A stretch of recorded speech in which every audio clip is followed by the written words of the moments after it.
The example speaks.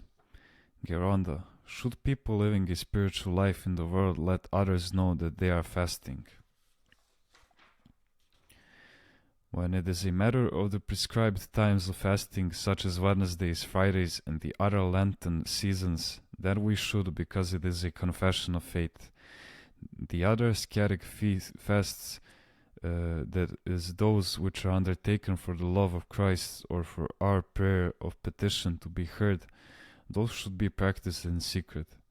Our goal is to live in an orthodox way, not simply to speak or to write in an orthodox way.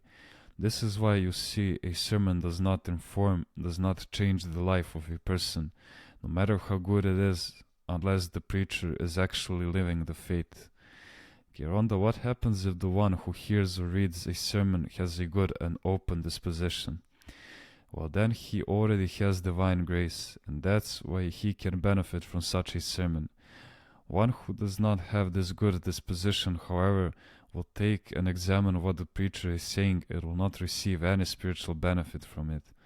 It is relatively easy to think in an orthodox way. To live the orthodox way of life requires effort. Once a theologian gave a talk urging people to go and donate blood because there was a shortage, and indeed many were motivated to go and donate blood. However, he himself did not donate even a single drop, even though he had a plenty. The people were then scandalized, but he responded by saying, by speaking to the people and motivating them to donate blood counts as if I had given him much more. Thus he was able to ease his conscience. It would have been better if he had not given the talk but gone to donate a little blood of his own. One's life is what counts. I am a rightist, someone told me, who had no relationship with the church whatsoever. If you do not even make the sign of the cross, how can that be of benefit to you? I told him. A hand that does not make the sign of the cross has no particular benefit for being the right hand. How does it differ from the left hand that does not make the sign of the cross? If you are a rightist and you do not make the sign of the cross, how do you differ from the leftists? The goal is to be a spiritual person, living close to Christ. Then you can be helpful to others as well.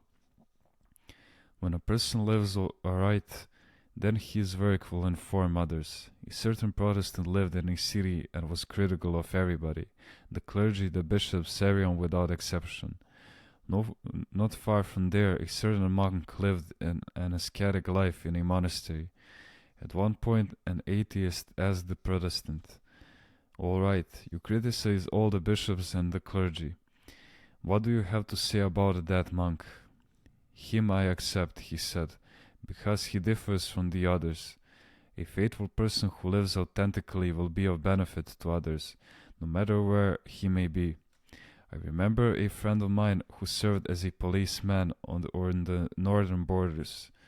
In the area there were some Serb communists who were real atheists and committed members of the party. When Serb priests came to the Greek-Serbian border, the policeman would kiss their hand. The communists noticed this. A Greek policeman was kissing the hand of Serb priests. This made an impression upon the communists, and they reconsidered the issue of faith. How helpful are those people who have an important position and uphold the faith and traditions? This is why I try to see some important people when they come to me.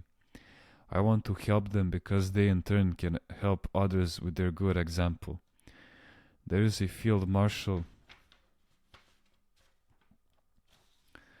I know who is such an example. Whatever he does is from within, from the heart, not superficial. Others who observe his way of life question themselves and are benefited. In the past, the local leaders had principles they believed. Do you know what a prominent lady had said to a parliamentarian in a city? She had attended a dinner with her husband during the Dormition fast, and there was fish and meat on the table. She wasn't eating because she was keeping the fast. The parliamentarian noticed her and made the familiar remark, "The sick and the travelers need not keep the fast." "Oh yes, especially those traveling with ease in their car." She replied that did not touch any of the non-Lenten food. Meanwhile, there was also a clergyman at the same dinner who addressed the group by saying, "It is my honor to be here with you this evening," and going on and on with endless praises and compliments. At one point, the clergyman was interrupted by the husband of the notable lady with an appropriate verse from the Psalms. "Put not your trust in princes, in a son of man, in whom there is no salvation." The clergyman had obviously gone there to flatter the guests.